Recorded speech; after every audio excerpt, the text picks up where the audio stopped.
أنفسنا وسيئات أعمالنا من يهده الله فلا مضل له ومن يضلل فلا هادي له وأشهد أن لا إله إلا الله وحده لا شريك له وأشهد أن محمدا عبده ورسوله أما بعد فإن خير الحديث كتاب الله وخير الهدي هدي محمد صلى الله عليه وسلم وشر الأمور محدثاتها وكل محدثة بدعة وكل بدعة ضلالة وكل ضلالة في النار. أعوذ بالله من الشيطان الرجيم. بسم الله الرحمن الرحيم. ومن يشاقق الرسول من بعد ما تبين له الهدى ويتبع غير سبيل المؤمنين نوله ما تولى ونصله جهنم وساءت مصيرا.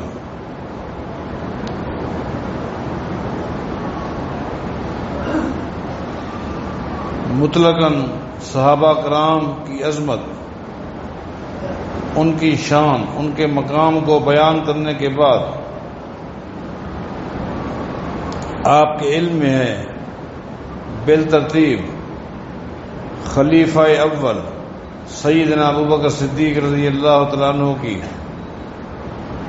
دینی، منہجی، فکری خدمات اور قربانیاں، ان کے بعد غالباً یہ چوتھا جمعہ ہے کہ سیدنا عمر بن خطاب رضی اللہ تعالیٰ عنہ کی خدمات کو، ان کی عظمت کو،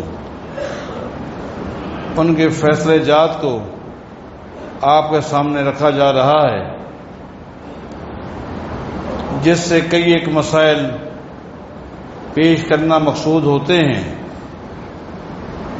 ان کا مقام، ان کی قربانیاں، ان کی خدمات، اور یہ بتانا بھی ضروری ہے کہ انہوں نے اپنے اپنے ادوار میں اپنے فیصلے، اپنے حکم نامے شریعت سمجھ کر امت پر نافذ نہیں کی. ہمیشہ دین اللہ کی وحی کو سمجھا گیا ہے، اس کے مطابق ہی فیصلے کیے گئے.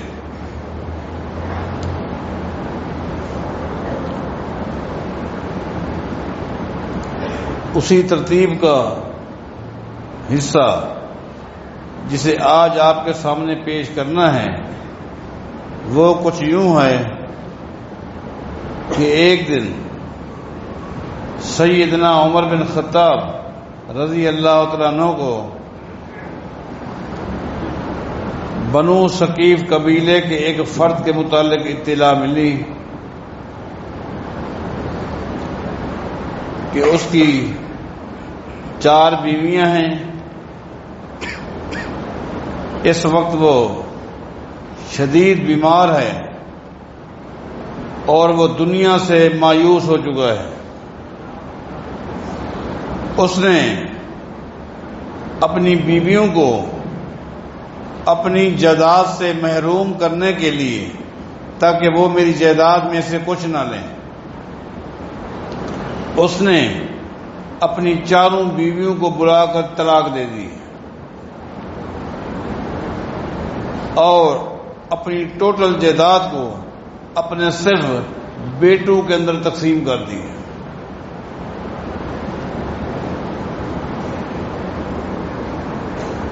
میں ضمناً یہ بات واضح کروں، یہ دور جاہلیت کے جراثیم ہیں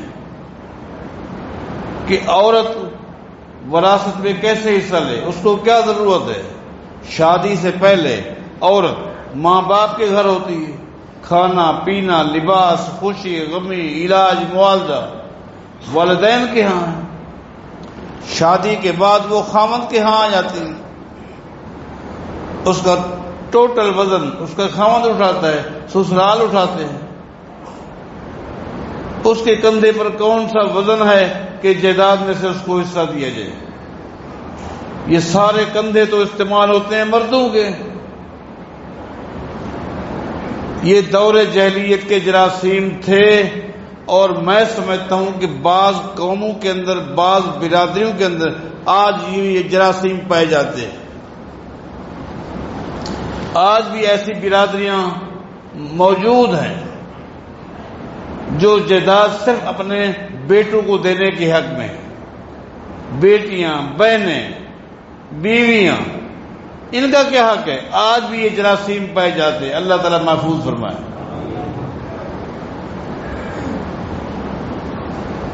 دور جاہلیت کے بہت سارے جراثیم بنو ثقیف قبیلے کے اندر پائے جاتے تھے۔ یہ قبیلہ شروع میں طائف کے اندر رہتا تھا۔ یہ وہی بنو ثقیف قبیلے کے لوگ ہیں جنہوں نے نبی علیہ السلام کو پتھر برسائے تھے۔ یہ وہی قبیلہ ہے۔ اسی قبیلے کے حوالے سے نبی علیہ السلام نے فرمایا تھا، جیسا کہ صحیح مسلم میں آتا ہے، ان فی ثقیف کذابا و مبیرا۔ نبی علیہ السلام نے فرمایا تھا، لوگوں، ثقیف قبیلے کے اندر ایک کذاب پیدا ہوگا اور ایک بہت بڑا ظالم پیدا ہوگا۔ ان فی ثقیف کذابا و مبیرا۔ کذاب کہتے ہیں بہت زیادہ جھوٹ بولنے والا، بہت بڑا جھوٹا۔ اور ایسا ہوا۔ نبی علیہ السلام چونکہ ناطق کے وحی ہے، آپ کا فرمان اللہ کی وحی ہے، ایسے ہوا۔ بنو ثقیف قبیلے میں ایک شخص پیدا ہوا، المختار الثقفی۔ اس سے بڑا جھوٹ اور کیا ہو سکتا ہے کہ اس نے کہا جو فرشتہ محمد الرسول اللہ کے پاس آتا تھا صلی اللہ علیہ وسلم، ان کی وفات کے بعد اب وہ فرشتہ مستقل میرے پاس آ رہا ہے۔ اس نے نبوت کا دعویٰ کیا تھا۔ نبوت کے دعوے سے پہلے اس نے پوری دنیا کا چکر لگا کر اہل بیت کی عظمت کو بیان کیا۔ اہل بیت کا ہمدرد بن کر، محبت کرنے والا بننے کے بعد جب دیکھا میرا حلقہ بہت بڑا ہو گیا ہے، پھر اس نے نبوت کا دعویٰ کیا تھا۔ اسی بنو ثقیف قبیلے کے اندر حجاج بن یوسف پیدا ہوا، جو بہت بڑا ظالم تھا، جس کی تلوار سے 1,00,000 سے زائد ناجائز قتل ہوئے تھے، اور بہت بڑی صحابہ کرام کی تعداد ہے جس کو حجاج بن یوسف نے اپنی تلوار کی زد میں دیا تھا۔ لیکن میں یہاں ضمناً ایک بات عرض کروں گا، اگر کوئی شخص کسی قوم میں اچھا نہیں ہے، اس قوم کی وجہ، اس شخص کی وجہ سے قوم کو ہم برا نہیں کہہ سکتے۔ اچھے لوگ بھی ہیں۔ اور میں یہ بات بھی عرض کروں، اگر کوئی شخص اپنی ذات میں بھی اچھا نہ ہو اور اس کا نام اچھا ہو تو وہ شخص خراب ہو سکتا ہے، اس کے نام کو غلط کہنا یہ صحیح نہیں ہے۔ مثلا سب سے پہلے اور سب سے زیادہ اسلام کو نقصان کس نے پہنچایا تھا؟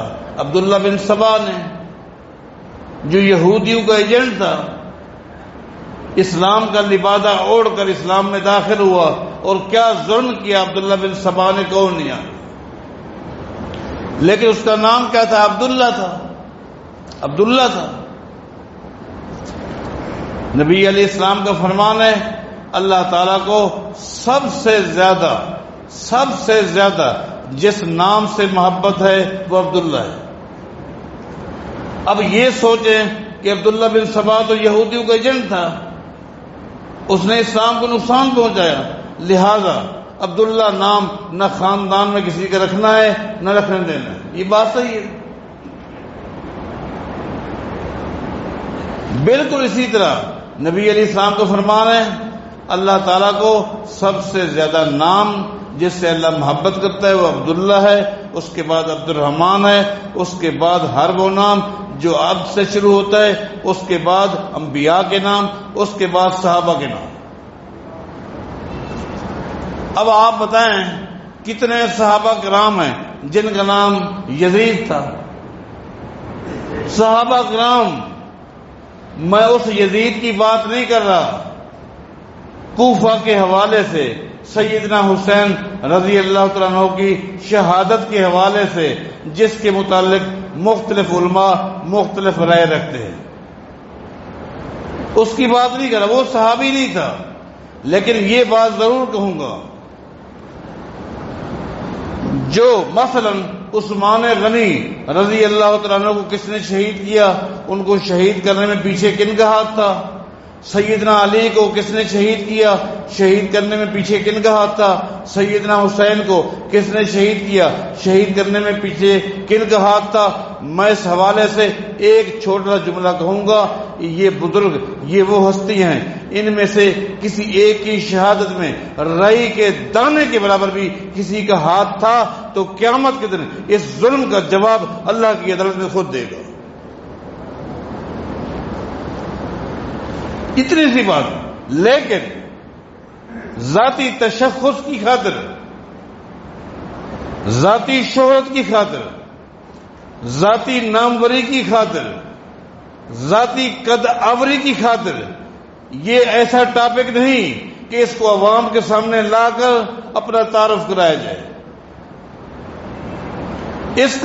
اس ٹاپک کا ضمناً بات آ جائے بھلے آپ کہہ دیں، لیکن اس کو موضوع سخن بیان کر کے، موضوع سخن بنا کر عوام کے سامنے لانا انتہائی بے وقوفی ہے اور غلط عمل ہے، چونکہ عوام الناس کے ساتھ اس ٹاپک کا باضابطہ کوئی تعلق نہیں۔ عوام الناس کے سامنے آپ عقیدے کے مسائل بیان کریں، چونکہ ان کے متعلق سوال ہوگا، اعمال کے متعلق بتائیں، سوال ہوگا، اخلاقیات کے متعلق بتائیں، سوال ہوگا۔ لہا ما کسبت ولکم ما کسبتم ولا تسألون عما كانوا يعملون، جس چیز کے متعلق نہ آپ سے قبر میں سوال ہونا ہے نہ قیامت دن، اس توبے کو لے کر آپ یہ شور مچائیں، یہ غلط بات ہے۔ میں علماء کرام کی خدمت میں بھی درخواست کروں گا کہ اللہ کے لیے آپ میں سے جس کی جو تحقیق ہے اس تحقیق کو آپ اپنے پاس رکھیں، عوام الناس کے سامنے لا کر اس امت کو آپ اس ٹاپک کو سامنے رکھ کر تقسیم نہ کریں، تقسیم نہ کریں، اور اہل علم کا احترام کریں، احترام کریں۔ ہر دور میں اجتہادی مسائل میں اہل علم کی جماعت ہمیشہ مصدر رہی ہے۔ آج بھی میں سمجھتا ہوں ہمارے پاکستان میں جس لجنہ کا ذکر ہمارے سامنے آیا ہے، یہ لجنہ کیا ہے؟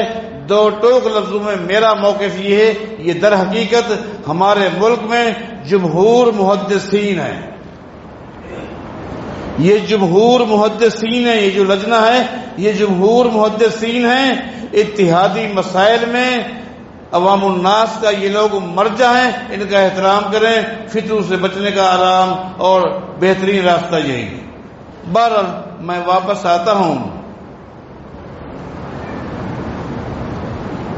سیدنا عمر بن خطاب رضی اللہ تعالیٰ عنہ کے سامنے مسئلہ پیش کیا گیا کہ بنو ثقیف قبیلے کا فلاں شخص، اس کی 4 بیویاں ہیں، شدید بیمار ہے، اپنی بیویوں کو اپنی جائیداد سے محروم کرنے کے لیے اس نے 4 بیویوں کو طلاق دے دی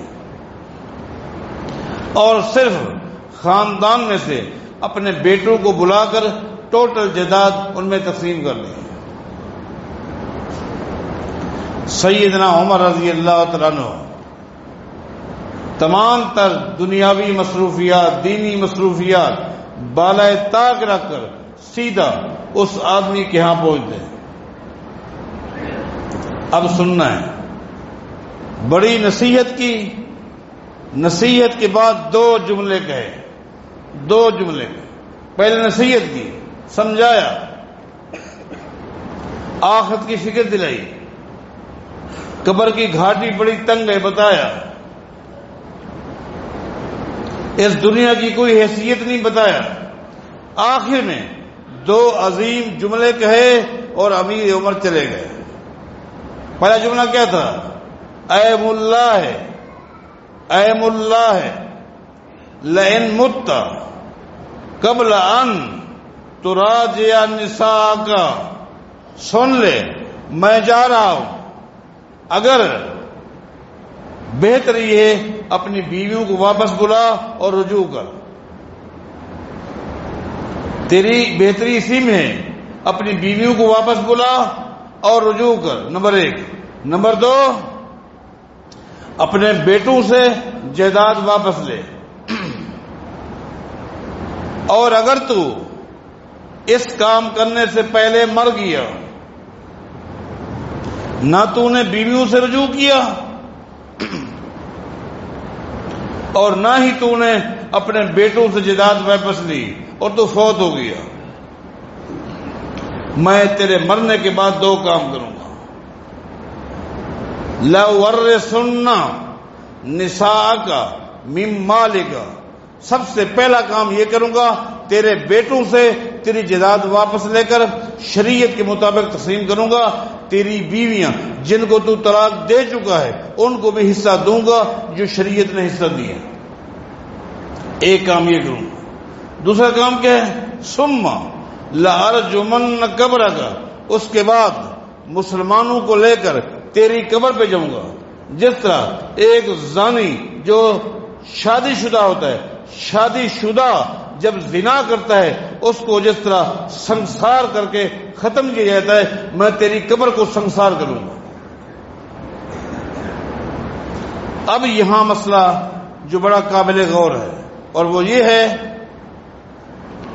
اہل سنت والجماعت کا پوری دنیا کے علماء کے اندر اتفاق ہے، اہل حدیث ہوں، شافعی ہوں، مالکی ہوں، حنبلی ہوں، حنفی ہوں، پوری دنیا کے اہل سنت والجماعت کے علماء اس بات پر اتفاق ہیں، امیر عمر نے جو 2 فیصلے سنائے تھے، پہلا فیصلہ شرعی تھا اور دوسرا فیصلہ سیاسی تھا۔ پہلا فیصلہ کہ تو نے رجوع نہ کیا، تیری بیویوں کو تیری جائیداد میں سے حصہ دوں گا، یہ فیصلہ شرعی تھا۔ نبی علیہ السلام نے فرمایا ہے جائیداد سے محروم کرنے کے لیے بیوی کو طلاق دینا ناجائز ہے، منع کیا۔ یہ امیر عمر کا حکم شرعی تھا۔ دوسرا یہ جو فرمایا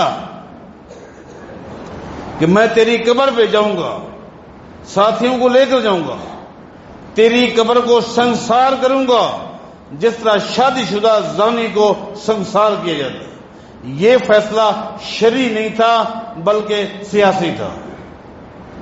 سب کو اتفاق، یہ سیاسی تھا۔ وقت کا حکمران، وقت کا خلیفہ، اسے حق حاصل ہے جب دیکھے کسی برائی کا رجحان بڑھ رہا ہے، اس برائی کے خاتمے کے لیے، لوگوں کو برائی سے روکنے کے لیے کلمہ زجر استعمال کر سکتا ہے۔ یہ کلمہ زجر ہے، یہ کلمہ تحدید ہے، یہ حکم نامہ تعزیر ہے، یہ سیاسی حکم نامہ ہے، شریعت میں جائز ہے، تاکہ لوگ باز آ جائیں، گناہ سے رک جائیں۔ یہ سیاسی حکم نامہ جائز ہے، ثابت ہے، اور ایسے ہی ہوا۔ چونکہ یہ سیاسی حکم نامہ تھا، امیر عمر چلے گئے، غالباً 1 یا 2 دن کے بعد، 1 یا 2 دن کے بعد امیر عمر کو اطلاع ملی کہ آپ کے چلے جانے کے بعد اس نے اپنی 4 بیویوں کو بلایا تھا اور رجوع کر لیا، اپنے بیٹوں کو بلایا اور کہا کہ میری جائیداد مجھے واپس کرو، وہ لے کر آ گئے۔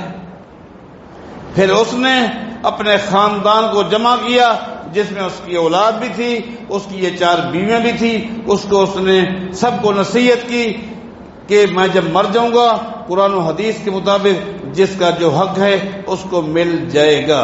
یہ کلمہ کہا، اتنے میں فرشتہ آیا، اس نے روح قبض کر لی۔ یہ سیاسی حکم نامہ تھا، اس پر آج تک کسی نے اختلاف نہیں کیا۔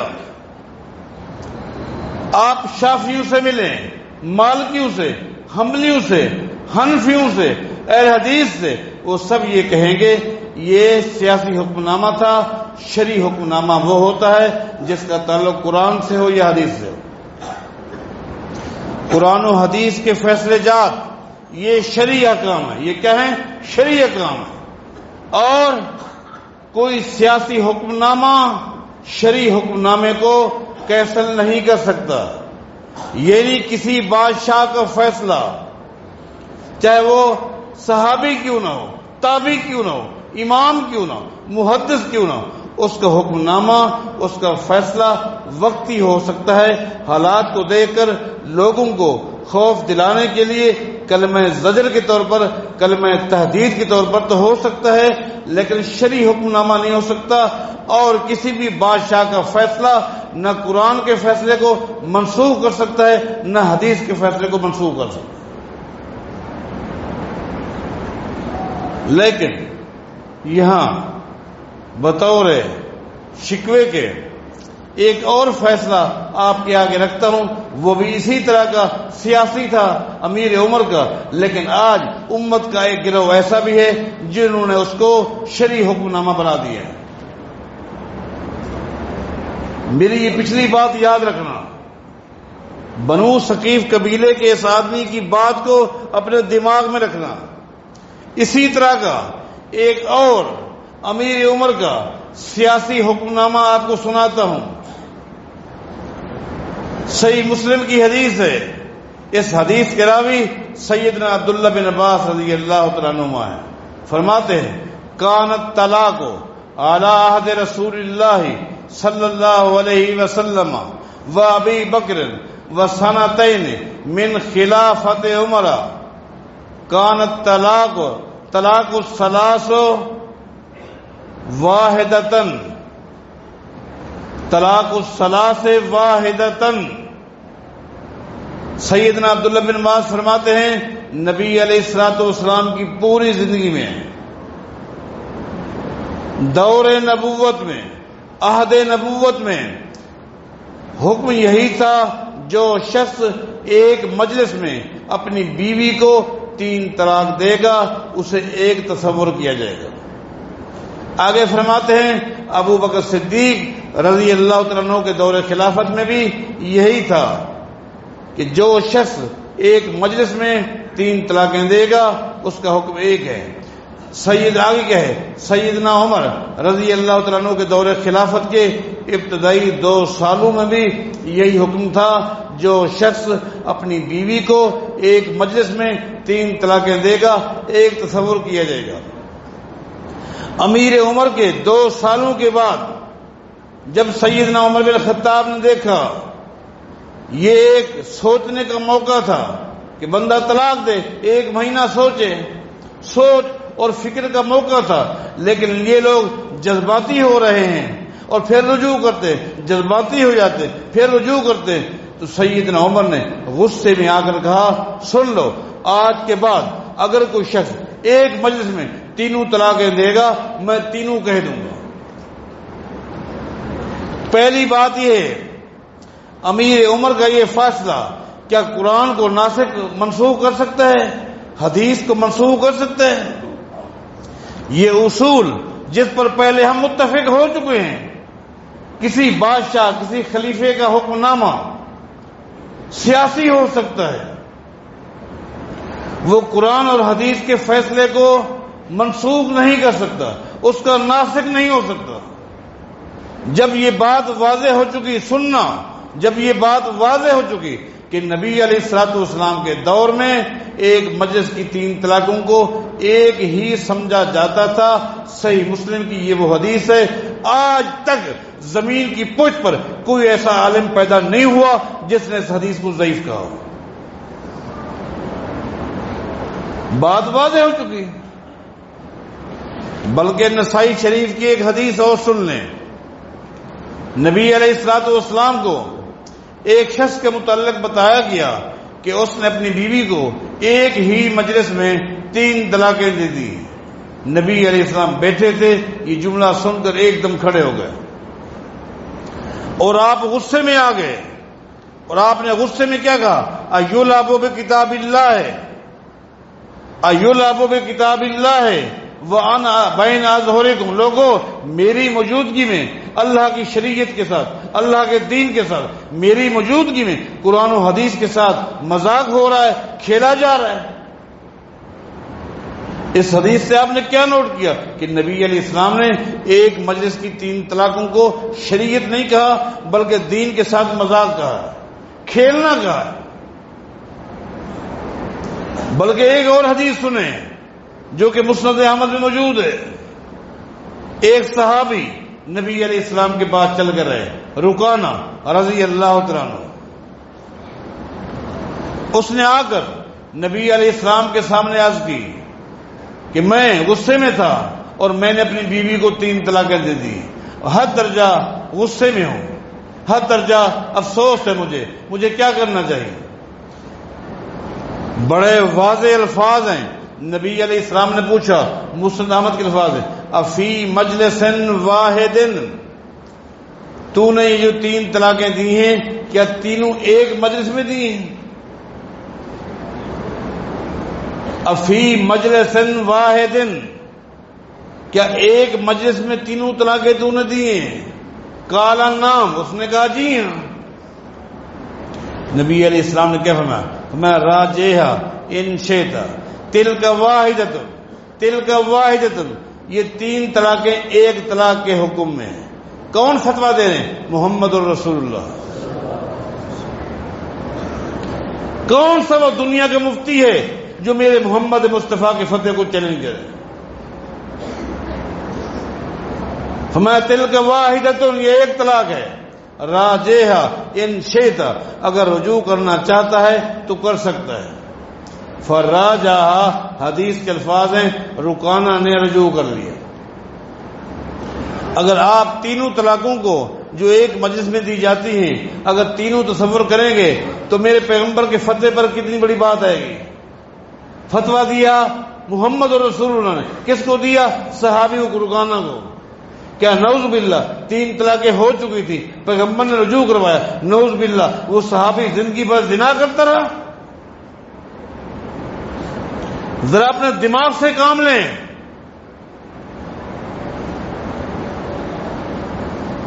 کسی خلیفے کا فیصلہ، چاہے ابوبکر صدیق ہوں، عمر بن خطاب ہوں، عثمان غنی ہوں، علی مرتضی ہوں رضی اللہ عنہ، کسی کا فیصلہ قرآن و حدیث کے فیصلے کو منسوخ نہیں کر سکتا۔ ان کا فیصلہ حالات کے مطابق سیاسی ہو سکتا ہے۔ کیا ہو سکتا ہے؟ جس طرح بنو ثقیف قبیلے کو عمر بن خطاب نے کہا، ان کے فیصلے کا ایک حصہ سب نے مانا شرعی تھا اور دوسرا کیا تھا؟ سیاسی تھا۔ آئیے سیدنا عمر نے یہ جو فرمایا یہ بھی سیاسی تھا۔ آپ کو ہمارے اوپر اعتبار نہیں ہے، نہ کریں۔ آپ ہماری بات توجہ سے نہیں سننا چاہتے، نہ سنیں۔ ہماری نہیں مانتے، نہ مانیں۔ کم از کم اپنی کتابوں کا مطالعہ تو کر لیں، اپنی مرکزی فقہ کی کتابوں کو تو پڑھ لیتے۔ ہمارے نہ بنے، نہ بنو، اپنے تو بنو۔ اپنی کتابوں کو اٹھا کے پڑھ لو کہ وہ کیا کہتے ہیں۔ امیر عمر کا یہ فیصلہ آیا کلمہ زجر تھا، دھمکانا مقصود تھا، ڈرانا مقصود تھا تاکہ آئندہ لوگ یہ حرکت نہ کریں، اور واقعی ایسے ہوا۔ امیر عمر کے اس حکم کے بعد آج تک کوئی شخص ایک واقعہ نہیں بتا سکا کہ امیر عمر کے دور میں پھر کسی نے 3 طلاقیں دی ہوں اور امیر عمر نے تینوں کر دی ہوں۔ تینوں حکم لاگو کرنا تو دور کی بات ہے، 3 طلاقیں دینے کا بھی ثبوت نہیں ملتا۔ ایسے ڈر گئے۔ جس طرح وہاں مقصود یہ تھا یہاں بھی مقصود یہی تھا، ڈرانا مقصود تھا، لوگ ڈر گئے۔ اس کے بعد تو ہمیں نہیں ملتا۔ یہ کم از کم امیر عمر نے یہ حکم نامہ جاری کیا تھا کہ خبردار آج کے بعد جو 3 طلاقیں دے گا میں تینوں شمار کر دوں گا۔ اس کے بعد کوئی ایک واقعہ تو بتائیں نا، ایک واقعہ تو ہمیں دکھلائیں کہ کسی نے 3 طلاقیں دی ہوں، امیر عمر نے تینوں کر دی ہوں، بلکہ تینوں دینے کے واقعہ بھی نہیں ملے گا۔ ایسے لوگ ڈر گئے۔ یہ حکم شرعی نہیں تھا، یہ سیاسی تھا. آپ کی فقہ کی بڑی مرکزی اور معتبر کتاب ہے تحتاوی علی در المختار، آپ اس کا مطالعہ کریں. تحتاوی علی در المختار عظیم کتاب ہے، آپ کی عظیم کتاب ہے. جامع الرموز بڑی آپ کی مرکزی کتاب ہے، اس کو پڑھ لیں. اس میں ان کتابوں والوں نے یہ حدیث جس کے راوی عبداللہ بن عباس ہیں، یہ حدیث سنائیے، پہلے پیش کیے، پہلے یہ حدیث ذکر کی ہے. حدیث ذکر کی ہے کہ نبی علیہ الصلوۃ والسلام کے دور میں ایک مجلس کی 3 طلاقوں کو ایک ہی تصور کیا جاتا تھا. آگے حدیث کا حصہ لکھا، ابو بکر صدیق رضی اللہ تعالیٰ عنہ کے دور خلافت میں بھی ایک مجلس کی 3 طلاقوں کو ایک ہی کہا جاتا تھا. امیر عمر کے ابتدائی 2 سالوں میں بھی ایسا تھا. اس کے بعد ثم، یہ الفاظ اپنی کتابوں میں پڑھیں، ثم حکم بے وقوع الثلاث سیاستن، ثم حکم بے وقوع الثلاث سیاستن. آپ کی کتابوں والوں نے، آپ کے اکابرین نے لکھا ہے امیر عمر نے اس کے بعد جو حکم نامہ جاری کیا، آج کے بعد جو 3 طلاقیں دے گا میں 3 ہی تصور کروں گا. امیر عمر کا یہ فیصلہ شرعی نہیں تھا بلکہ سیاسی تھا. اب تو مان جائیں یہ سیاسی فیصلہ تھا. لوگوں کو اس غلط عمل سے روکنے کے لیے یہ دھمکی دی. آپ غور کر لیں، دیکھ لیں، عقیدے کی اصلاح کر لیں، عمل کی اصلاح کر لیں. اللہ توفیق عطا فرمائے.